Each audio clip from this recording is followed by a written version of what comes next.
Estás viendo Canal 2, el canal de nuestra gente.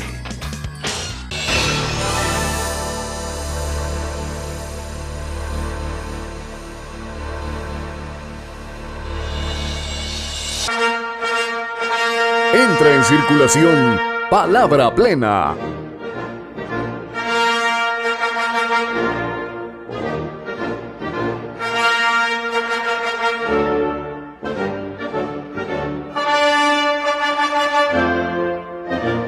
Palabra Plena.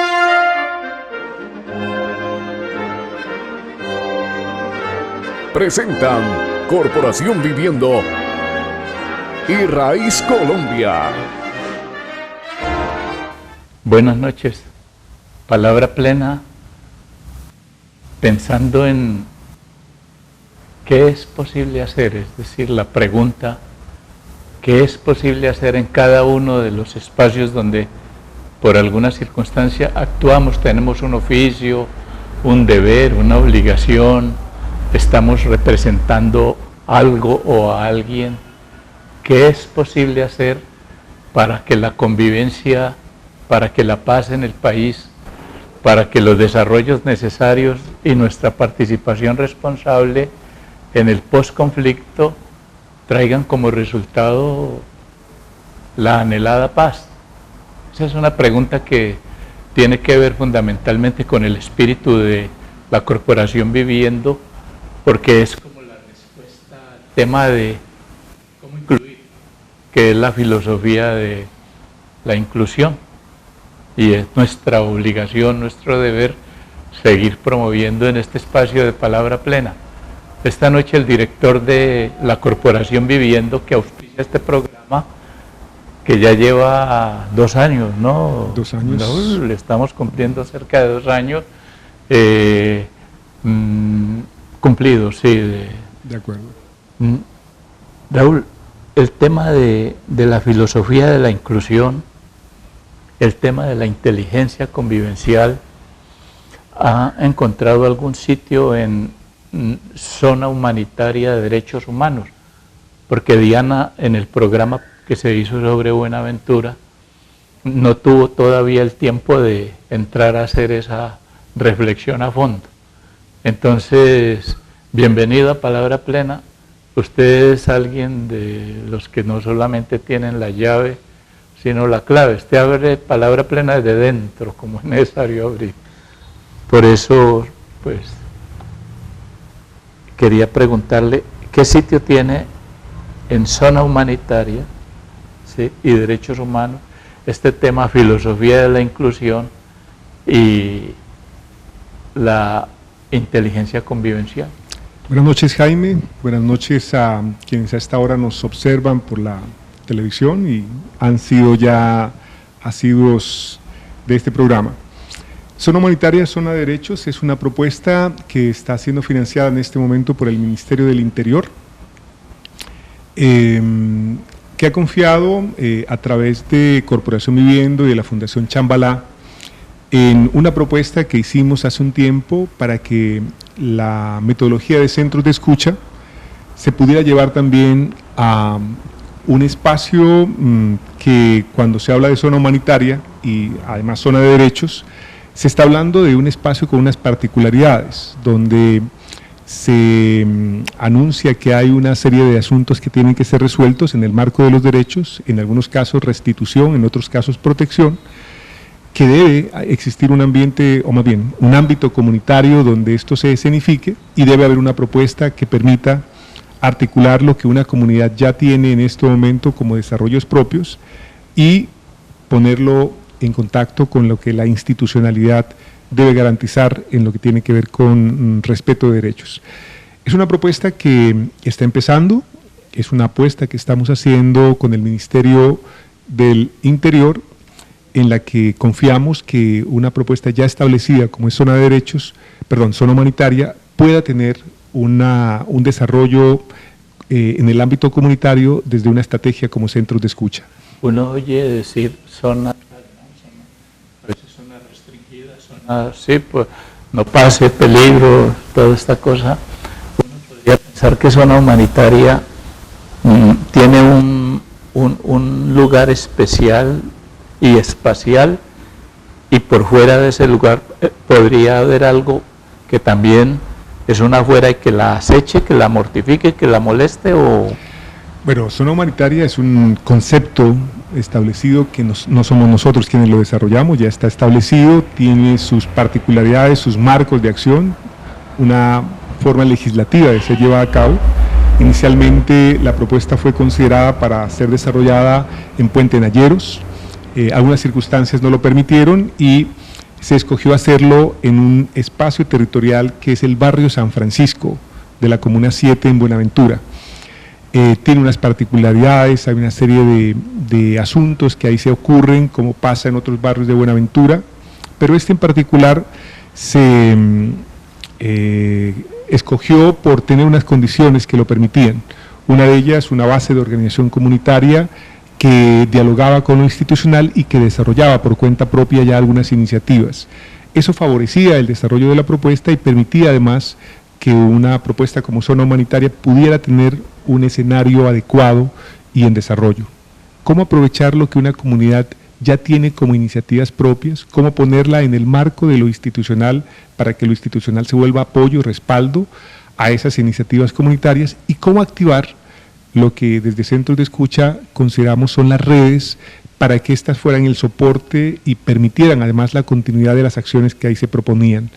Ese es como lo que hace nacer la propuesta, lo que hace que el barrio San Francisco sea el escenario donde la propuesta se ponga en acto, y tenemos una alta expectativa con el Ministerio del Interior para verificar si efectivamente podemos garantizar que la propuesta de Centro de Escucha sea la que mejor se corresponda con la intención que propone zona humanitaria. Esto es muy interesante porque le hace pensar a uno que el tratamiento de lo humano no puede estar en el campo de lo novedoso, es decir, que hay que producir una creatividad que no tiene nada que ver con lo que hay. Nosotros, entiendo yo, tenemos una historia, esa historia hay que tomarla en cuenta, las tradiciones, las representaciones, todo esto hace parte de la esencia de una comunidad, y entonces es a partir de tomar en cuenta esos elementos que se puede hacer una proyección que efectivamente produzca redes, que produzca todo lo necesario para que lo novedoso allí no sea sino una toma en cuenta de lo que hay para moverlo, para hacerlo, para ponerlo en una dinámica, digamos, de futuro, de progreso, no sé qué puede ser, así entiendo yo el asunto. Creo que es una interpretación correcta. Podríamos anunciar adicionalmente a eso que estás diciendo, o agregar que una comunidad siempre tiene la posibilidad de resolver asuntos que le corresponden, porque en la comunidad se ocurre lo cotidiano, está presente lo simbólico, está presente lo cultural, está presente lo relacional. Ahí una propuesta como la que hemos venido planteando de tiempo atrás en Palabra Plena, que es la de inteligencia convivencial, tiene un lugar y un lugar importante. ¿Cómo darle protagonismo a las personas que en relación con otras personas producen actos cotidianos que conducen o no a la convivencia? ¿Cómo hacer para que una comunidad que está inmersa en una cotidianidad fundamentalmente de relaciones, que en algunos casos puede pasar por los conflictos, por la violencia y por algunos fenómenos sociales que pasan por dominio de territorios y por presencias de actores armados, pueda también decir que ese tipo de asuntos también puede resolverlos, que no son ajenos a ellos y que no le corresponde exclusivamente a la institucionalidad el resolverlos, sino que también hay un aspecto comunitario que tiene que ser considerado. ¿Cómo hacerlo? Es la gran pregunta. Porque cuando empezabas, Jaime, anunciabas, ¿qué hacer en este escenario de posconflicto? Donde tenemos que ser inteligentes para poder dirimir esas dificultades que hoy son presentes en nuestros territorios.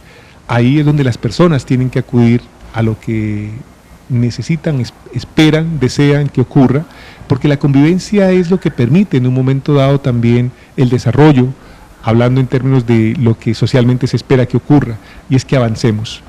Nos decía la semana pasada en el programa anterior Maricela Ocampo que en la intervención en Santa Clara han logrado que se produzca un adolescente nuevo, pero que es capaz de asumir el cuidado del otro, que es capaz de reconocer al otro, a la niña, a la chica, reconocerla como es, con el problema que tiene. Ese sería, digamos, la experiencia de inteligencia convivencial que nosotros podríamos esperar que pasara también en otros lugares, en otros espacios donde hay una intervención pues que es más o menos igual, ¿no? La del modelo ECO 2 que se aplica en San Francisco a través de los centros de escucha. Sí, yo creo que la realidad de las comunidades, aunque puede tener diferencias, tiene matrices comunes. Una de ellas es entender lo que ocurre, saber qué es lo que en las relaciones se despierta y en un momento dado facilita o no que las cosas se den. Un punto ahí, ¿qué es lo que se despierta?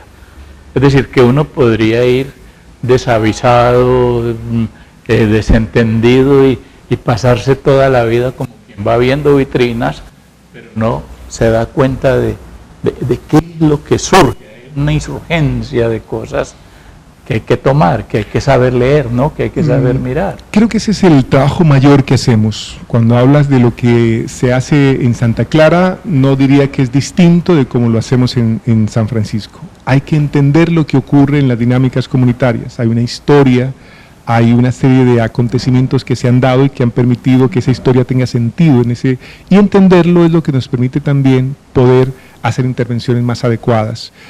Es un tiempo que necesitamos y que cuando lo tenemos nos permite no solamente entender, sino saber qué hacer y permitirle a la comunidad también hacer uso de la palabra para que exprese qué es lo que quiere y cómo entiende su realidad. Cuando hacemos eso, nos encontramos con comunidades que reflexionan acerca de sus realidades y creo que ese es el primer insumo para algo que también hemos hablado antes, que llamamos percepción crítica. La percepción crítica no es simplemente el anuncio de los problemas, de las dificultades que tenemos, de las carencias que nos agobian, sino también de las posibilidades y de la responsabilidad que tenemos como personas frente a esas situaciones que vemos como externas. Todos participamos de esas dinámicas, por acción o por omisión. El asunto es saber cómo, para entender también de qué manera sí tenemos algo que hacer y no es simplemente una exigencia que le hacemos a un tercero para que resuelva algo que nos corresponde hacer a nosotros. Ahí es donde sentimos que existe un asunto que cambia la dinámica de la relación de las personas con los problemas o con las dificultades. Oí alguna vez decir algún romántico o algo, nada de lo humano me es desconocido. Es posible llegar a una situación, a una percepción de lo humano a través del ejercicio del centro de escucha, porque eso no está dado para todos. Para mí el tema de lo humano a veces se me presenta como una amenaza o como una interrogación para la que no tengo respuesta. Es decir, no he hecho el aprendizaje sobre lo que es ser humano, a pesar de que yo podría decir, bueno, yo soy un humano. Me preocupa porque esto parece un galimatías, ¿no? Pero es que yo veo, por ejemplo, que en la sociedad nuestra, en la noticia cotidiana y todo, hay unos actos que comete el otro que uno dice no son de humanos, son inhumanos, están por fuera de lo humano. Entonces, ¿cómo funciona la elaboración de una concepción de lo humano en zona humanitaria y de derechos humanos, ¿no? El concepto de zona humanitaria ya tiene implícito un asunto de ese reconocimiento del que estás hablando. O sea, ¿cómo hacer para humanizar espacios que infortunadamente, por razones de la violencia y de las maneras como nos relacionamos, pierden la condición de humanos? Raúl, aquí hay un tema, digamos, para la deshumanización. Aquí no se puede hablar cuando hay un corte, entonces hay que suspender y volver. Entonces estamos hablando con el director de la corporación sobre un proyecto muy importante que hay en Buenaventura que tiene que ver con la creación de una zona humanitaria, ¿sí?, y derechos humanos. Cuando regresemos, continuamos hablando con él de este tema.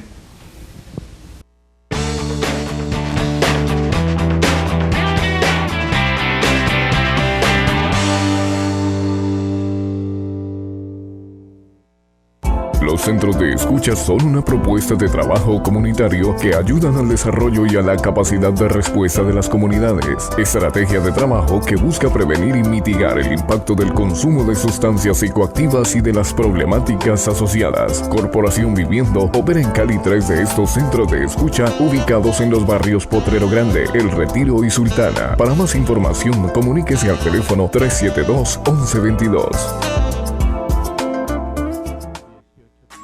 El desafío del negocio La Inclusión es un proyecto de generación de ingresos comunitarios, los cuales se desarrollan a partir de la potencialización económica y social. Promueve la creación de negocios inclusivos, los cuales permiten generar ingresos a partir de iniciativas económicas y ambientalmente sustentables y social y culturalmente inclusivas, para elaborar alternativas en pro de mejorar la calidad de vida de quienes hacen parte de él. El proyecto Desafío es operado por la Corporación Viviendo en el barrio Potrero Grande. Para más información, comuníquese al teléfono 372-1122.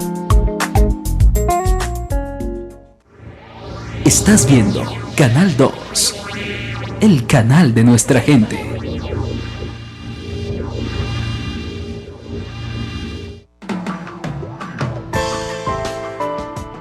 Proyecto PREDEM. En Santiago de Cali, PREDEM es un proyecto de base comunitaria que se está ejecutando en los 3 centros de escucha operados en la ciudad por la Corporación Viviendo en los barrios El Retiro, Potrero Grande y Sultana. El proyecto tiene como objetivo general contribuir al esfuerzo de los países de la comunidad andina, Colombia, Ecuador, Perú y Bolivia, para superar el problema de las drogas ilícitas, en particular en el área de la reducción de la demanda, y como objetivo específico, fortalecer el marco de acción existente y las capacidades de los actores responsables de la reducción de la demanda de drogas ilícitas. El proyecto PREDEM es financiado por la Unión Europea, implementado por la Oficina de las Naciones Unidas contra la Droga y el Delito, bajo la coordinación nacional del Ministerio de Justicia y del Derecho.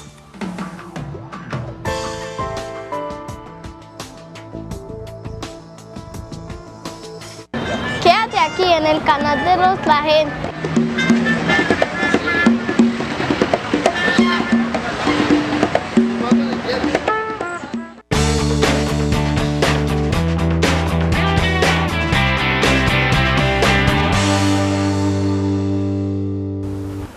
Palabra plena. Vamos a darle la palabra a Diana, la coordinadora del proyecto de Buenaventura, para que nos acompañe, nos ayude a entender este proceso de zona humanitaria de derechos humanos, que es la conversación que tenemos hoy con el director de la Corporación Viviendo, Raúl Tobar.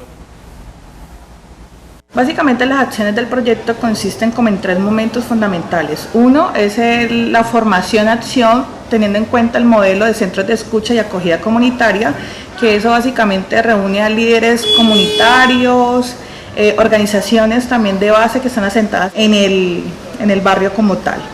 Y un segundo momento es el fortalecimiento también en formación a los comités, teniendo en cuenta 3 aspectos fundamentales, que es lo artístico y lo deportivo, ¿sí?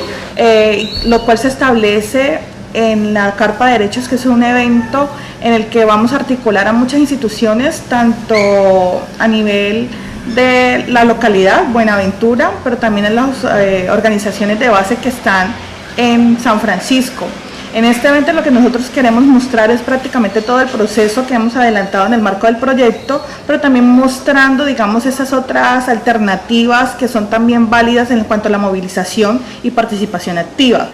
Bueno, en el marco del proyecto Zona Humanitaria Zona de Derecho, pues tengo la responsabilidad de apoyar el desarrollo de todas las actividades que se llevan a cabo en el marco del mismo proyecto, pero además de eso, estar cerca de la comunidad frente a generar la motivación en ellos para que puedan vincularse al proceso y puedan de forma articulada hacer parte de este proceso que pretende establecer unas redes claras que lleven a la comunidad a empezar a generar cambios y transformaciones en el corto, mediano y largo plazo. Zona humanitaria, zona de derechos humanos. Raúl, me llama la atención en la intervención, en la explicación que nos da Diana, este tema de carpa de derechos. Es un lugar, es un cobijo, porque aquí hemos tenido la huerta, la nostalgia de la huerta, todo esto por lo que ha pasado, hemos tenido lugares muy hermosos, evocadores. ¿Cómo es esto de la carpa? ¿Es lo mismo que carpa itinerante o...?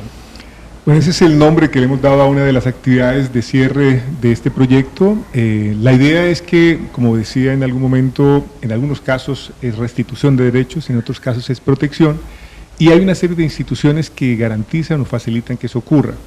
Es necesario poner a la comunidad en relación con estas entidades para que se entienda también, no solamente se conozca la ruta, sino también aquellos derechos que parece que por el hecho de estar escritos son de fácil desarrollo, y no siempre es así. Por esa razón hemos invitado a una serie de organizaciones que tienen que ver con derechos, a que expliciten a través de acciones cuáles son esos derechos que se amparan, se protegen, se restituyen en algunos casos con los niños, con las niñas, con los jóvenes, con las personas adultas, con los adultos mayores, porque es un ejercicio simbólico, pero también una manera de decirle a las personas: aquí están las instituciones que deben amparar, proteger, restituir sus derechos. Es un ejercicio que vamos a hacer, lo hemos llamado Carpa Derechos, porque es un poco reunir a todas las instituciones para que entren en contacto directo con la comunidad y la comunidad pueda dialogar con ellos, pero también en un momento dado acceder a los servicios que estos ofrecen. Eso lo vamos a hacer relativamente pronto, ahora en el mes de abril. Vamos a tener un evento en el que va a haber presentaciones artísticas y va a haber una presencia importante de organizaciones que tienen que ver con, o más bien, instituciones que tienen que ver con derechos humanos. Me gusta mucho el símil porque es como arroparse uno, es decir, tener una garantía de que está arropado por el derecho, que hay una concepción, tú lo dices, de orden simbólico que nos permite no solo ponernos cara a cara como iguales, porque el derecho nos puede igualar de cierto modo, sino también ser ahí en derechos, ¿no? Ser como sujetos de derechos, que implica que vendrán ya muchas prácticas, muchas estrategias, muchas cosas para aprender a hacer con ese otro a quien yo debo, ¿cierto?, reconocerle su derecho, al que no puedo timar, al que no puedo engañar, al que no puedo violar, al que no puedo robar, al que no puedo, y que se me presenta subjetivamente como eso, que es muy importante. ¿Qué le aportaría eso, Raúl? Yo veo al Ministerio del Interior comprometido en el asunto. Uno sospecha, esto le aporta algo muy importante al tema del posconflicto, al tema de la convivencia nacional, y a eso es a lo que debemos apostarle, jugárnosla ahí, ¿verdad? Es lo que esperamos. Creemos que un proyecto como este que estamos desarrollando construye unos elementos, unos fundamentos que permiten también pensar que esa realidad no solamente está próxima, sino que debe ser desarrollada, y hay un nivel de responsabilidad que corresponde no solamente al ámbito institucional, que es el que aporta una serie de condiciones, sino también al ámbito comunitario, que es donde se viven las situaciones y que tienen que aprender a ser manejadas. Creemos que también la comunidad tiene que prepararse, educarse, decir cuáles son las condiciones que requieren, pero también plantearse propositiva y dispuesta a que esos escenarios donde hoy infortunadamente ocurren cosas que la prensa muestra de manera dramática, que también frente a eso hay que curar heridas, hay que generar procesos de restitución, hay que generar procesos en los que la verdad y la justicia y la reparación se escenifiquen, pero hay que prepararse para eso. Que las comunidades tienen que ir pensando en la eficacia, digamos, de la experiencia centros de escucha, ¿no? Que sería el lugar en donde el otro puede ponerse delante del otro para proponer su palabra, su demanda y tener una respuesta. Porque esos lugares es que no están, no existen esos lugares. Nosotros tenemos los lugares del desconocimiento, de lo que llaman hoy la intolerancia. Es una cosa de ingenuos, ¿no? Yo me aterro de lo ingenuos que somos. Nuestros aborígenes decían, el incauto es el que tiene hambre y tiene la comida y no se la come. Nosotros tenemos la experiencia en todos los lugares y en muchos lugares, centros de escucha, crear el lugar para que el otro diga. Pero no, los cerramos, los clausuramos y dejamos espacios inhóspitos, agresivos, para que el otro se encuentre con el otro, y ahí no hay sino intolerancia, ahí no puede haber otra cosa distinta que lo de absolutamente. Centro de escucha. Aparte del centro de escucha como metodología, algo que es un poco la cosecha que hemos hecho del trabajo que venimos realizando y que creo que es un aporte que también queremos dejar presente, que es el concepto de inteligencia convivencial como estrategia para decir por qué la convivencia no solamente es necesaria, sino es posible construirla y construirla intencionalmente además. Podría uno decir que en términos de gobernabilidad posible, hay también que hacer un ejercicio de inteligencia convivencial. Gracias, Raúl, por estar en el programa y también para plantearle la invitación para el próximo programa. Continuemos hablando de este asunto que es muy importante, porque es como la corporación y la comunidad tiene que saberlo, la TV audiencia, cómo la corporación está poniendo todo lo que ella tiene como capital, como acumulado, no solo metodológico, teórico, práctico, para contribuir a la solución de los problemas nacionales. En este siguiente programa, pues vamos a escuchar la voz de personas del barrio San Francisco, vamos a mirar un poco desarrollos adicionales de lo que estamos proponiendo hacer. Confiamos en que sea de utilidad.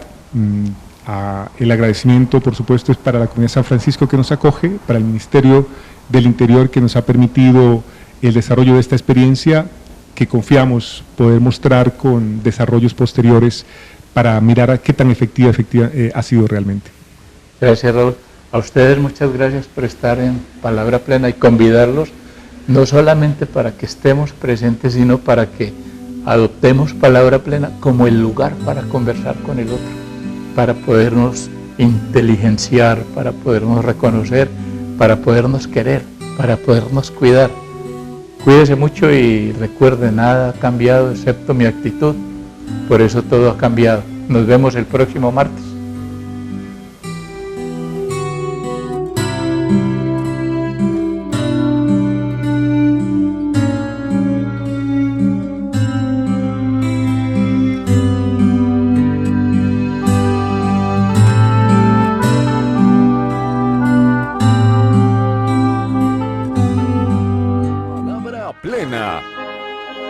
Corporación Viviendo y Raíz Colombia.